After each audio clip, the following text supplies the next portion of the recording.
샬롬, 주사랑 가족 여러분, 10월 11일 10월 두 번째 주일 예배, 우리 조용히 묵상하심으로 하나님 앞에 나와 함께 예배 드리도록 하겠습니다.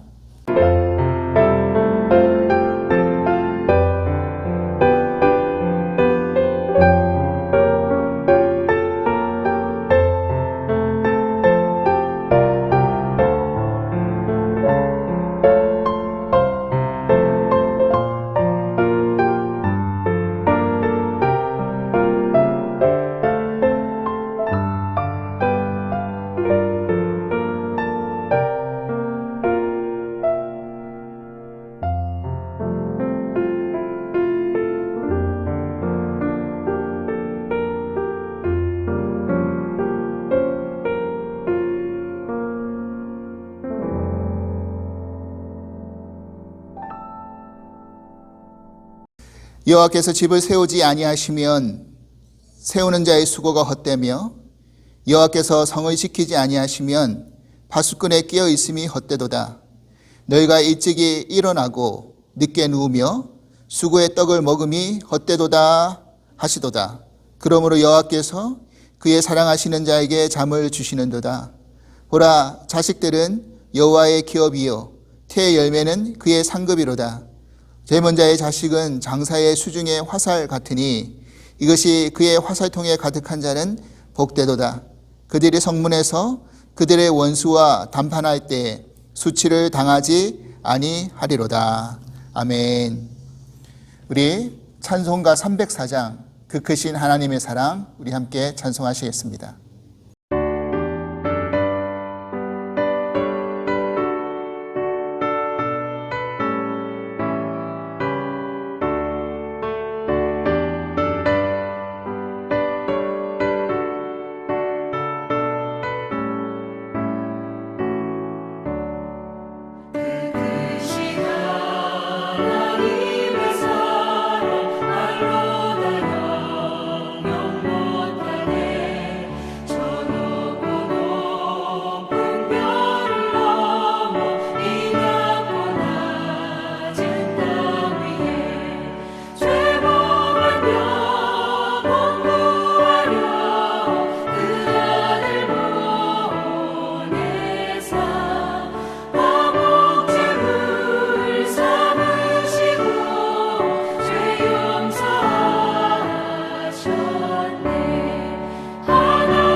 사랑의 하나님, 감사합니다. 계절의 변화 속에서도 변치 않는 하나님의 사랑을 기억하면서 오늘도 감사하는 마음으로 예배의 자리로 나왔습니다.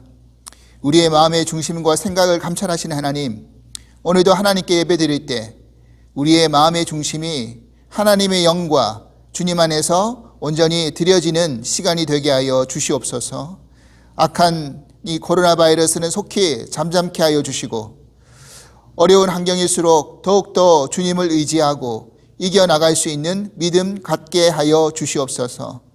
매 순간순간마다 주의 은혜를 사모하며 기억하며 감사하고 살게 하여 주시옵소서. 주님의 나라가 이 땅 가운데 그 지경이 넓혀나갈 수 있도록 우리에게 맡겨주신 사명을 온전히 감당하게 하여 주시옵소서.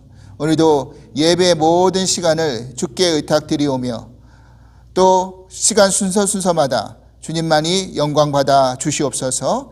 감사하며 예수 그리스도 이름으로 기도합나이다. 아멘.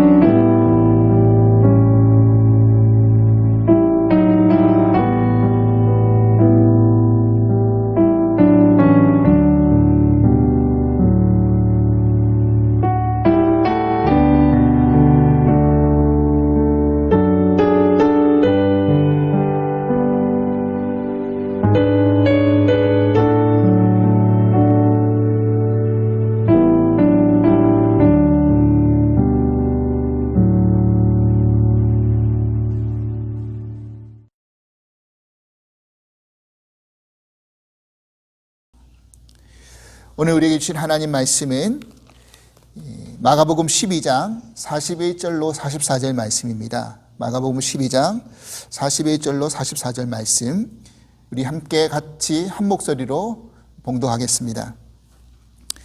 예수께서 헌금함을 대하여 앉으사 무리가 어떻게 헌금함에 돈 넣는가를 보실세. 여러 부자는 많이 넣는데 한 가난한 과부는 와서 2렙돈 곧 한 고드란트를 넣는지라. 예수께서 제자들을 불러다가 이르시되 내가 진실로 너희에게 이르노니 이 가난한 과부는 헌금함에 넣는 모든 사람보다 많이 넣었도다. 그들이 다 그 풍족한 중에서 넣었거니와 이 과부는 그 가난한 중에서 자기의 모든 소유 곧 생활비 전부를 넣었느니라 하시니라. 아멘. 샬롬. 주사랑 가족 여러분, 한 주간도 또 이런 어려운 환경 속에서 얼마나 힘이 많이 드셨습니까? 그럼에도 불구하고 지난 한 주간 잘 이겨내셨으리라고 믿습니다. 오늘도 주님 앞에 나와 말씀 들으실 때 주님의 귀한 위로와 은혜와 평강이 넘쳐나시기를 간절히 기도합니다. 오늘은 전부를 넣었느니라 라는 말씀의 제목으로 함께 은혜를 나누고 싶습니다. 어느 한 미국 교회에 지금 교회 건물이 낡아서 빌딩을 수리해야 될 그런 지경에 이르렀다고 합니다. 그래서 목사님이 고민하다가 어떻게 하면 성도님들에게 이것을 잘 말씀드릴 수 있을까 하고 며칠 기도하다가 이렇게 주일날 나오셨는데 보니까 그날따라 오르간을 반주하시는 정규 반주자님이 몸이 아프셔서 못 나오신 겁니다. 그래서 임시 반주자가 오르간에 앉아 계셨기 때문에 목사님이 그분에게 사실은 오늘 예배 시간에 이렇게 광고를 하려고 하는데 그때 광고 시간이 되면 본인 자매님이 좀 임의로 잘 알아서 좀 반주를 좀 해주십시오 하고 부탁을 드렸다고 합니다. 그래서 이제 재정 문제를 위해서 이제 광고 시간에 광고를 하게 되었는데 목사님께서 이렇게 말씀하신 거죠. 여러분, 사랑하는 여러분, 지금 여러 가지 어렵고 힘든 상황인데 우리 교회가 지금 지붕을 좀 수리해야 됩니다. 그것 때문에 들어가야 될 비용이 한 4만 불 정도 되는데 여러분들 혹시나 가능하신 분들, 마음속에 작정하셔서 가능하신 분들, 한 100불이건 뭐 200불이건 상관없는데 그렇게 가능하신 분들은 자리에 일어나셔서 작정을 좀 해주시기 바랍니다. 이렇게 말씀을 드린 거죠. 근데 그 순간 이제 반주자님이, 오르간 반주자님이, 임시 반주자님이 반주를 하셨는데 미국 국가를 반주한 겁니다. 어떻게 됐겠습니까? 많은 사람들이 일어났겠죠. 자, 그때 교회 작정한 헌금이 목사님이 예상한 그 헌금의 한 3배 이상이 작정이 되었다고 합니다. 당연히 그 오르간 반주자님은 정규 반주자가 되었다고 합니다. 웃지 못할 그런 에피소드지만 오늘 이 마가복음 12장에 등장하는 이 마지막 부분에 가난한 과부의 헌금 이야기와 같이 이렇게 연결지어서 생각해 보고자 오늘 서두에 이 말씀을 드렸습니다. 여러분 말씀을 또 전하는 입장에서 또 말씀을 전하거나 여러분 듣는 그런 상황 속에서 어떤 특별한 환경 앞에서 꼭 자주 인용되는 그런 성경 본문들이 종종 있죠. 여러분 예를 들어서 이런 겁니다. 어떤 개업을 어떤 분이 하실 때 보통 그때 주로 자주 쓰여지는 본문이 욥기 8장 7절 말씀이죠.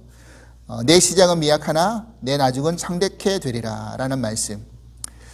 이 말씀을 우리가 식당에 가보면 액자로 많이 걸려져 있는 것을 여러분 보셨을 겁니다. 그리고 만약에 개업하셔가지고 어떤 개업 선물을 드리려고 할 때 그런 액자를 사가지고 많이 드리기도 하죠.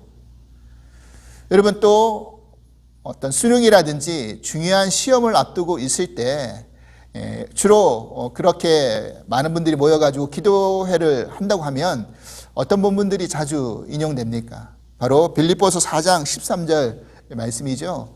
내게 능력 주신 자 안에서 내가 모든 것을 할 수 있다라는 그런 말씀입니다.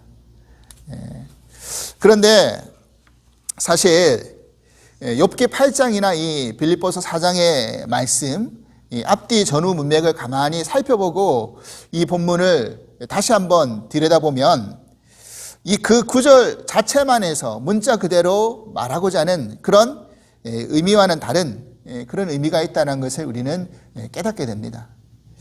오늘은 제가 그 말씀을 이야기하려고 하는 것이 아니기 때문에 자세한 내용은 언급하지 않겠지만 다음에 기회가 된다면 한번 말씀을 나누겠습니다. 이와 같이 오늘 본문도 어떤 성전 건축이라든지 어떤 작정 헌금을 모으려고 할 때 자주 인용되는 그런 본문 가운데 하나라는 겁니다. 그런데 이 본문 역시 전후 문맥을 살피지 않고 그냥 이 구절만 따로 떼어내어서 보면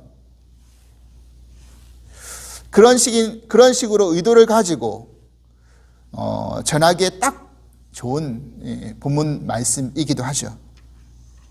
말 그대로 여러분 가난한 과부가 자신의 생활비 전부를 아끼지 아니하고 드렸는데 그것을 예수님이 칭찬하셨는데 우리는 그러면 어떻게 해야 됩니까? 지금 이런 상황 속에서. 여러분 이런 말씀을 우리가 딱 듣게 되면 어떤 마음이 듭니까?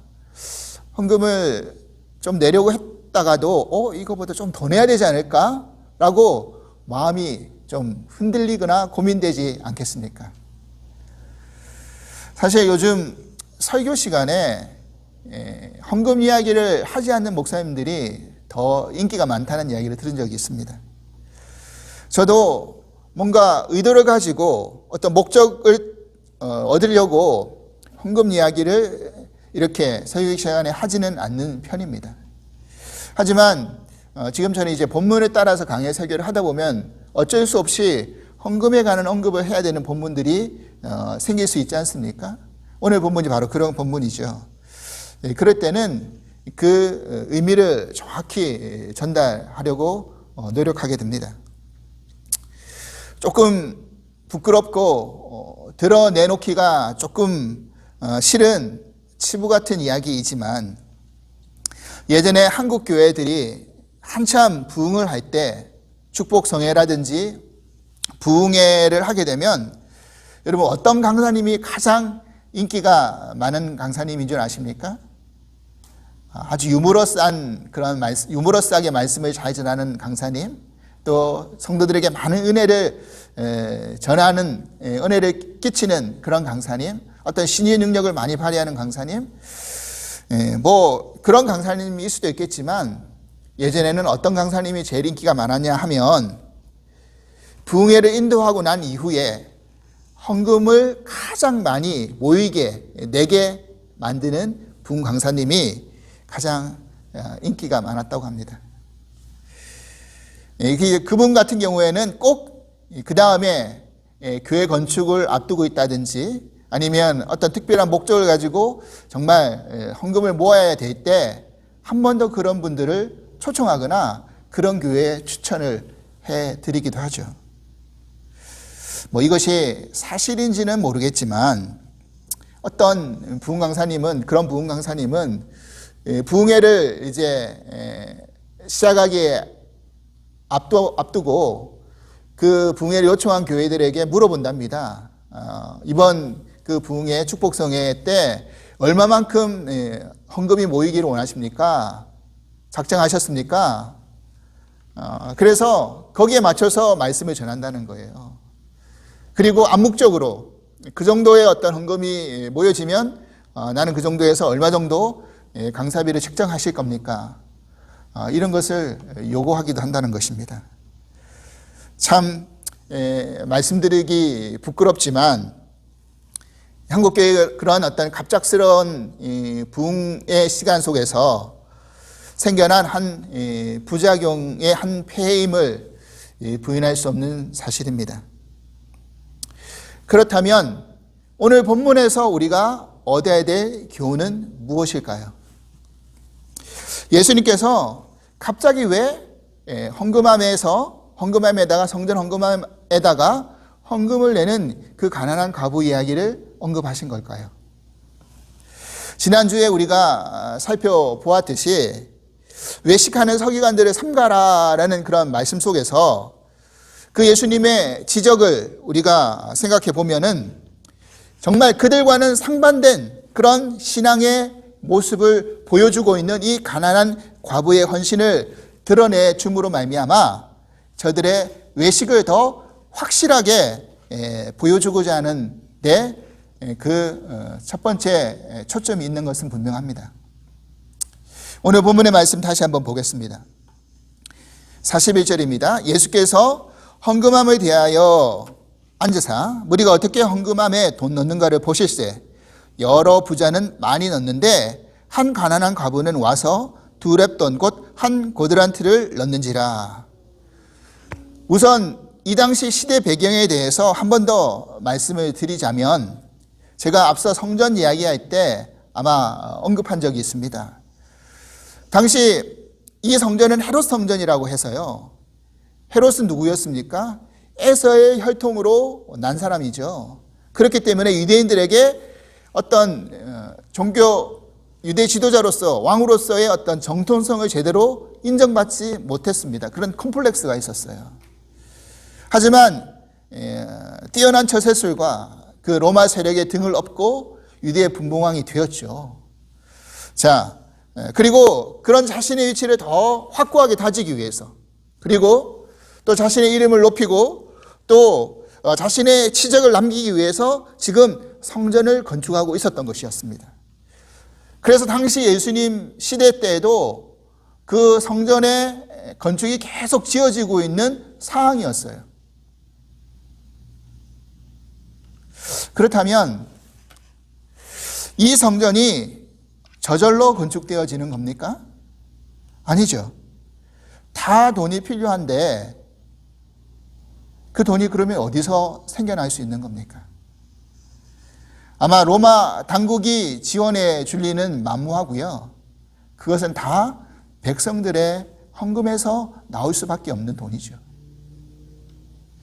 앞서 12장 첫째 부분에서 이 세금 논쟁을 통해서 말씀드린 것처럼 당시 유대 백성들에게 로마 당국에게 로마 당국이 부여한 짐 지은 그 세금도 얼마나 많았습니까? 거기에도 참 무거운 짐이 있었다라는 거예요. 그런데 거기에다가 성전을 짓는다고 백성들에게 헌금을 내라고 그렇게 하기 시작하면서 이 유대 백성들에게는 가중된 그런 짐이 지워졌던 것입니다. 그리고 그렇게 헌금을 낼 수 있도록 이 헤롯과 유대 종교 지도자들이 결탁해가지고 그 안에서 이득을 얻기 위해서 지금 백성들의 고열을 짜내고 있는 거죠. 당시 성전 입구에는요, 헌금함만 한 13개가 있었다고 합니다. 그 모양이 나팔 이렇게 관 모양으로 해가지고 이렇게 롯개처럼 생겼는데, 이 나팔 모양이니까 주둥이에서 벌어졌다가 좁아질 거 아닙니까? 그래서 누가 헌금을 넣으면 다시 꺼낼 수 없게끔 그런 장치가 되어 있었던 것이죠. 근데 그 중에 한 9개는 성전세라든지 어떤 재물에 대금을 넣는 그런 헌금함이었고요. 나머지 4개는 성전을 수리한다든지 성전 장식에 쓰여지는 그런 명목으로 드리는 예물의 헌금함이었다고 합니다. 여러분, 이렇게 딱 해놓으면, 성전에 들어가는 입구에 그렇게 헌금함을 딱 전시해 놓으면 부자가 와서 헌금을 넣을 때 어떤 일이 일어날까요? 여러분, 그 당시엔 다 지폐가 아니라 동전이었기 때문에 그 헌금함에다 동전을 두루룩 넣으면 짜르르 하고 소리가 날 거 아닙니까? 그러면 동전의 양에 따라서 소리가 커지든지 오랫동안 지속이 되겠죠. 이러면서 내가 이렇게 헌금을 많이 넣는 사람이야 하고 자기 과시를 할 수 있는 거죠. 근데 반면에 가난한 가부는 지금 2렙돈밖에 넣을 수밖에 없는 형편이었잖아요. 그러면 쨍그랑 이 정도밖에 소리가 안 나면서 어떨까요? 좀 헌금은 하지만 약간은 부끄러운 마음 들 수밖에 없는 것입니다. 그런 어떤 비교할 수 있는, 비교당할 수밖에 없는 그런 것들을 만들어 놓았던 거죠. 그러니까 당신들이 부끄러움 당하지 않으려면 좀 더 많이 내라, 이런 장치가 있었던 겁니다. 지금 이 본문 안에서 2개의 화폐 단위가 등장하는데, 여기서 렙돈이라는 화폐 단위는 헬라 화폐의 최소 단위입니다. 그리고 고드란트는 로마 화폐의 최소 단위예요. 그래서 2렙돈이 한 고드란트였습니다. 그러면 이 2렙돈의 가치가 얼마만큼 되느냐? 당시 여러분 아마 말씀을 들으실 때 기억나실런지 모르겠지만, 노동자 하루 품삯이 1데나리온이죠. 그러면 1데나리온의 2렙돈은 64분의 1 정도의 가치였다고 합니다. 그럼 이게 어느 정도 되는가? 쉽게 설명드리자면 가난한 서민들의 한 끼 어떤 생활비 정도에 해당되는 돈이었다라는 거예요. 예수님은 이 부분에 대해서 어떻게 말씀하고 계십니까? 43절입니다. 예수께서 제자들을 불러다가 이르시되 내가 진실로 너에게 이르노니 이 가난한 과부는 헌금함에 넣는 모든 사람보다 많이 넣었도다. 그들은 다 그 풍족한 중에서 넣었거니와 이 과부는 그 가난한 중에서 자기의 모든 소유 곧 생활비 전부를 넣었느니라 하시니라. 여러분, 사실 이 부분을 우리가 어떤 관점에서 보느냐에 따라서 조금 불편할 수도 있고 또 다른 한편으로는 은혜를 받을 수도 있습니다. 무슨 말이냐면, 헌금을 드리는 이 과부가, 가난한 과부가, 여기서 가난한이라는 사실 이 단어도 헬라어 용례를 보면 가장 결핍되고 또 빈곤한 그런 상태를 일컫는 단어를 쓰고 있어요. 그러니까 그 정도로 가난한 과부가 자신의 생활비를 전부 드릴 수밖에 없는 그런 어쩔 수 없는 환경으로 내모는 그런 종교적인 분위기가 사실은 좀 불편한 거죠.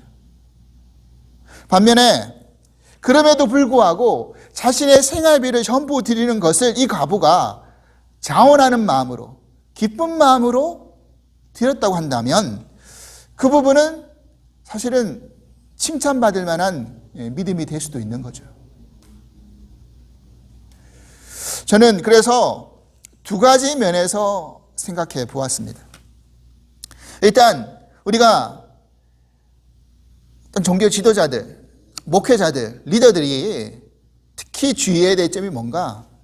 우리는 하나님을 위한다는 명목으로 종교적인 그런 행위를 강요하고 또 그렇게 이득을 취하는 경우들이 많이 있다라는 거예요. 지금 유대 종교 지도자들이 사실 그랬죠. 여러분, 헤롯이 이 성전을 건축하려는 목적이 뭡니까? 하나님 위해서 성전을 건축하겠다. 명목적으로는 그렇게 말했겠죠. 하지만 아까도 말했듯이 그 이면에는 뭐가 있었던 겁니까? 자신의 위치를 공고하게 하고 자신의 어떤 이름을, 명성을 쌓기 위한 그런 행위였다라는 거예요. 그리고 그런 그와 연합하여서 성전에서 하나님의 이름을 빙자하여 자신의 이득을 취하는 여러 종교 지도자들, 그들의 모습 또한 외식적이고 마찬가지였다라는 겁니다. 심지어 서기관들은 과부의 그 가산을 삼켰다, 지난주에 그렇게 말씀드렸잖아요. 그러니까 그런 과부들의 재산을 관리해주고 보호해줘야 될 그런 서기관들조차도 가난한 과부의 재산을 착복하고 삼키는 일을 하나님 이름으로 하는 거죠. 신앙심이 좋다는 그런 모습으로 기도 오래 하면서.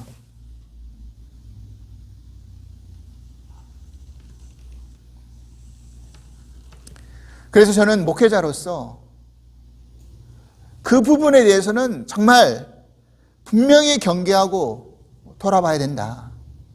그것을 깨닫게 됩니다.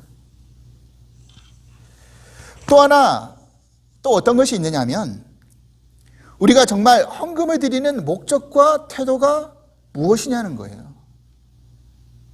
무엇을 위해서 헌금을 드리고 또 어떠한 자세로 헌금을 드리냐는 거죠. 제가 전에 섬겼던 태평양 교회에 담임 목사님하고 여러 그런 모임 시간에 한번 이렇게 대화를 하다가 그 목사님에게 본인이 한국에서 목회하셨을 때 그런 예를 저한테 들려주신 적이 있었습니다. 바로 헌금에 대한 부분인데 본인이 이제 개척교회를 할 당시에 교회가 조금 이제 성장을 했습니다. 근데 지하실 교회에 그 예전에 한국 교회 가면 보통 이제 커튼이 이렇게 딱 쳐져 있잖아요.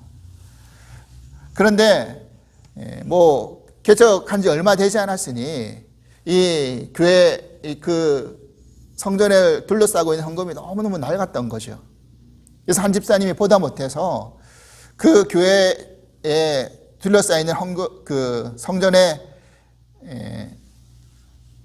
커튼을 한번 다시 싹 갈았으면 좋겠다, 새 것으로 라는 명목으로 헌금을 내셨다라는 거예요. 그래서 그 재정부장님이 헌금을 가져오셨는데 보니까 이 집사님 형편을 뭐 개척교회 하셨으니까 너무나 잘 아실 거 아닙니까? 시장에서 어렵게 생활하시는 분인 걸 알았던 거죠. 그래서 그 목사님이 그 헌금을 그대로 받으셔가지고 다시 그 집사님을 찾아뵙고 헌금을 돌려드렸다는 겁니다. 근데 이 집사님이 어떤 반응을 보이셨을까요? 막 화를 내시더라는 거예요. 아니 목사님, 지금 내가 가난하다고 무시하는 겁니까? 내가 하나님 교회 성전 커튼을 갈기 위한 그런 마음으로 드렸는데 목사님 왜 저에게 이거 다시 돌려주십니까? 그러니까 그때는 좀 화를 내시니까 아무 말씀 못 드리고 그냥 돌려드리고 그냥 왔다라는 겁니다.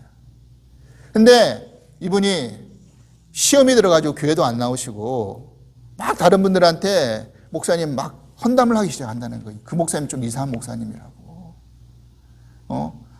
하나님 위해서 헌금 드렸는데 헌금 받지도 않고 돌려줬다고.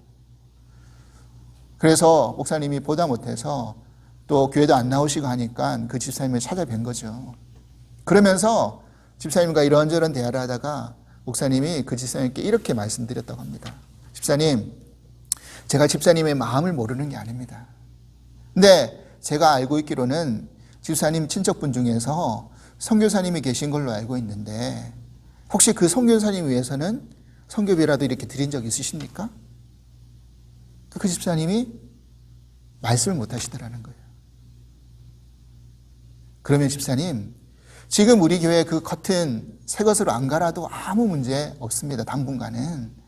만약에 교회에 그렇게 그 커튼 가실 명목으로 드릴 마음이 있으시다고 한다면 차라리 그거를 선교사님 헌금, 선교비로 드리는 게 더 낫지 않을까요? 그렇게 말씀을 드리고 오셨다라는 거예요. 나중에 그 집사님이 목사님한테 와서 죄송하다고 말씀드리고 그 다음에 더 열심히 교회에서 헌신하셨다라는 그런 이야기를 들은 적이 있습니다. 그러니까 힘들고 어려운 상황 속에서 헌금을 내며 목사님이 주의 단상에서 저분 집사님이 저렇게 힘드신데 교회를 위해서 이런 헌신을 가지고 이렇게 커튼을 이렇게 갈아주셨습니다. 얼마나 대단하십니까? 여러분 저 집사님 위해서 다 박수 한번 해주시죠.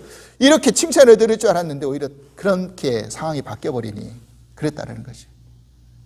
여러분 어떤 마음과 어떤 태도로 드리느냐가 중요한 거잖아요.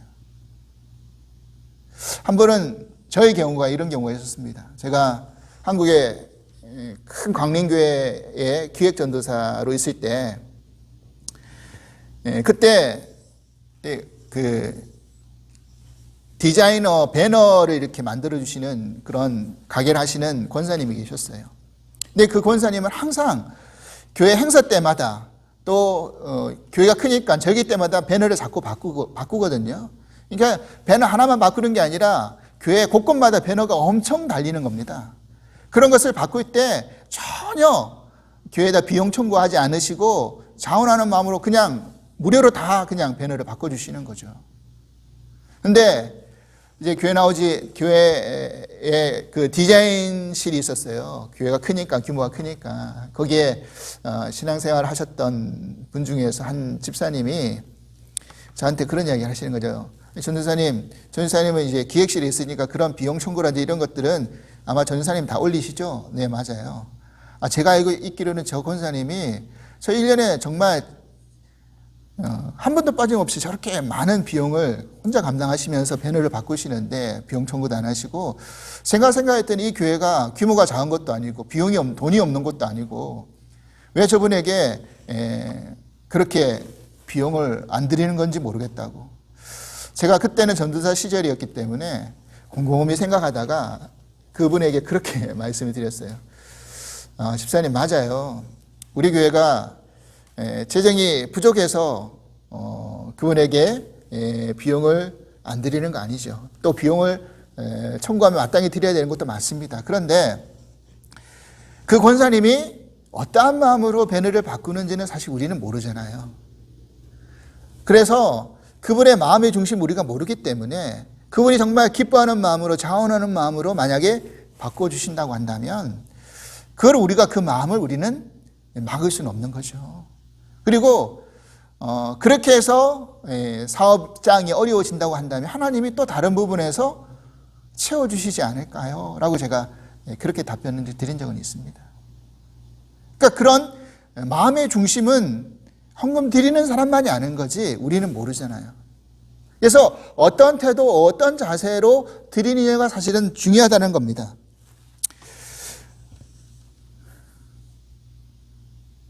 분명한 것은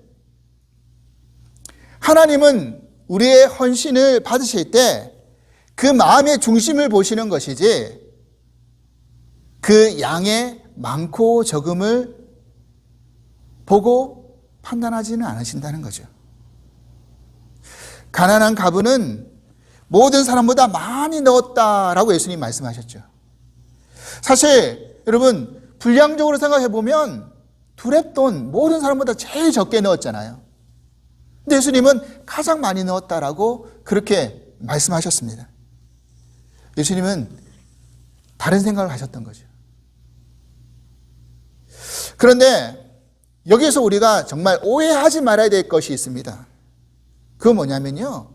그렇다면 하나님은 무조건 우리들에게 우리가 가진 모든 것을 그럼 다 바쳐야 되는 것이냐, 다 드려야 되는 것이냐 라고 생각할 수도 있잖아요. 그게 사실은 불편한 거잖아요. 그 가난한 갑을 드리면 사실 한 끼 굶는 건데 자식이라도 있으면 어떻게 해? 생각할 수도 있죠. 충분히 이해합니다. 그런데 하나님은 사실 그 정도로 무자비하신 분은 아니라는 거예요. 여러분, 창세기에 아브라함 이야기 아시잖아요. 아브라함이 100세 때 아들 이삭을 얻었습니다. 근데 하나님이 무엇을 요구하셨습니까? 그 아들을 제물로 바치라고 요구하셨어요. 이게 얼마나 황당합니까?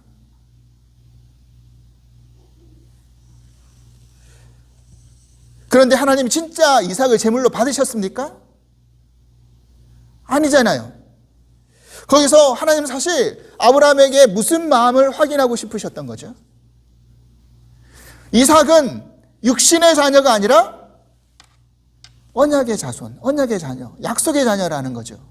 그러니까 정말 너 거라고 주장하는 것이 정말 너 것이 아니라 내 것임을 믿고 너가 순종하고 의지하느냐, 맡길 수 있느냐, 그 믿음을 사실은 보신 거죠. 그래서 하나님은 여호와 일에 무엇을 준비해 두셨습니까? 숲을 속에 순양을 준비해 두셨죠. 여러분, 성경 공부를 통해서 제가 그 준비된 그 양이 어디와 연결되어 있다고 말씀드렸잖아요. 어린 양하고.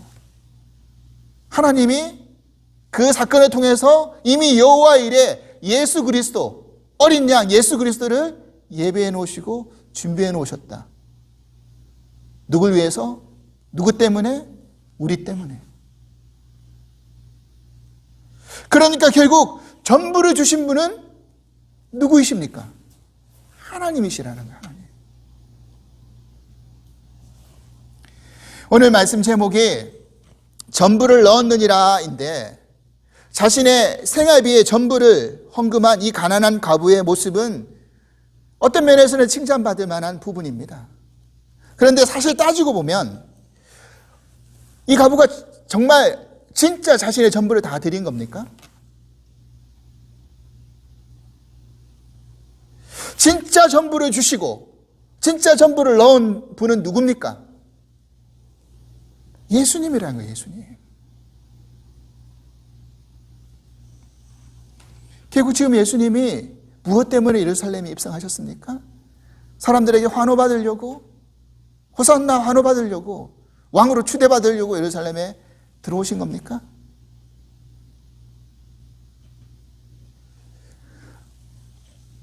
우리를 대신해서 십자가를 지시고 자신의 생명을 내어놓으시는 그런 전부를 주시기 위해서 예루살렘에 들어오신 거 아닙니까?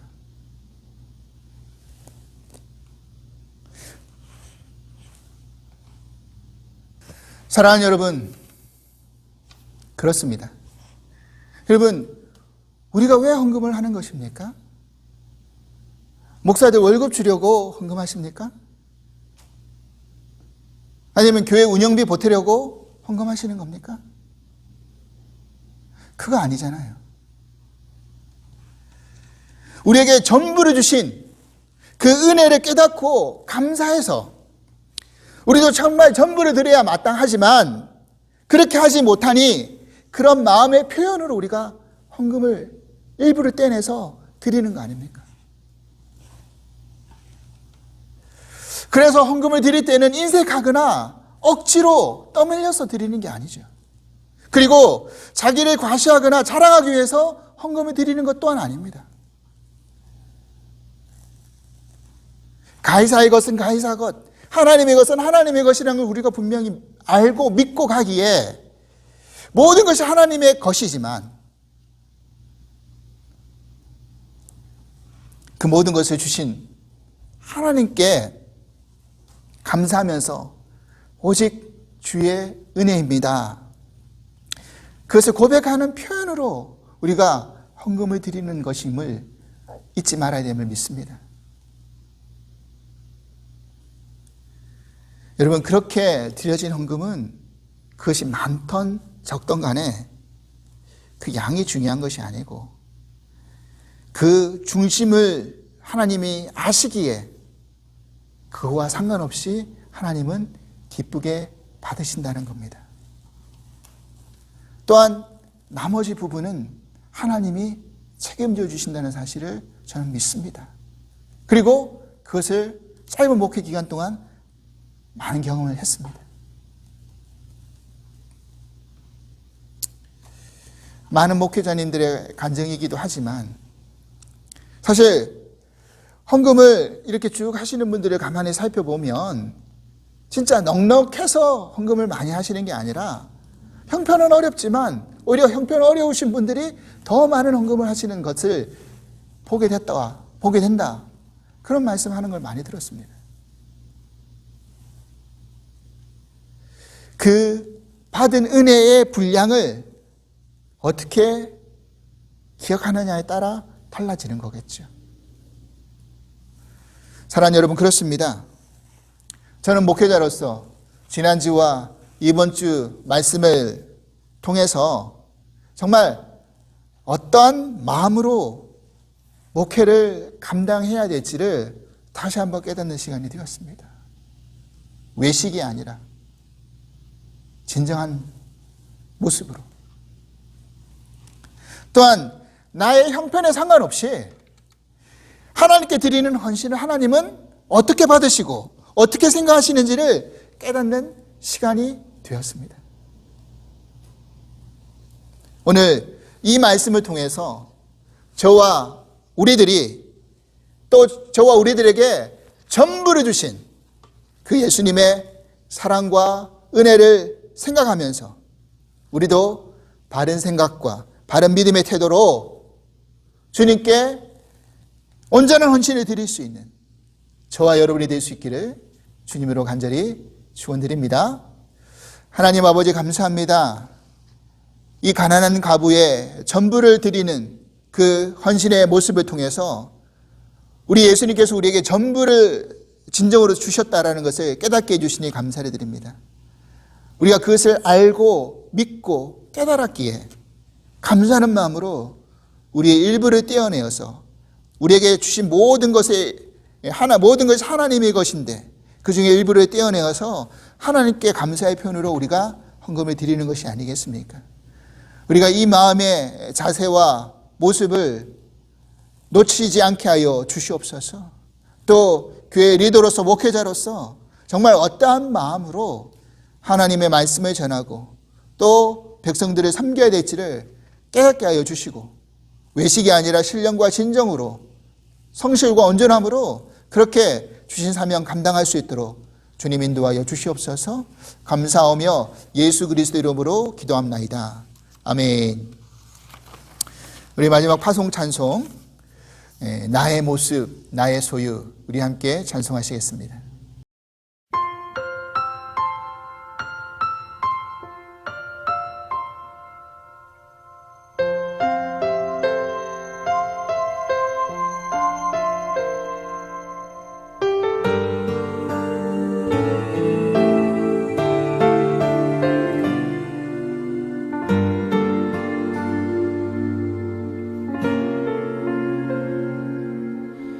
나의 모습 나의 소유 주님 앞에 모두 드립니다. 모든 아픔 모든 기쁨 내 모든 눈물 받아주소서.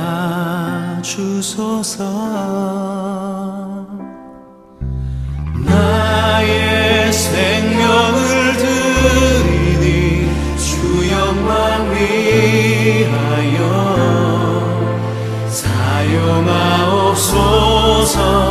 내가 사는 날 동안에 주를 찬양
이제는 우리 주 예수 그리스도의 크신 은혜와 하나님 아버지의 한량없으신 사랑하심과 보혜사 성령님의 감화 교통하심의 은총이 우리에게 전부를 주신 그 예수님의 놀라운 사랑과 은혜를 기억하면서 하나님의 우리에게 허락하신 모든 것 중에서 일부를 정말 기쁜 마음으로 감사하는 마음으로 하나님께 드리면서 또 우리에게 주신 사명 온전히 감당하기로 결단하며 나아가는 당신의 사랑하는 모든 성도님들 위해 주께서 이제부터 영원토록 함께 하시기를 간절히 축원하옵나이다. 아멘.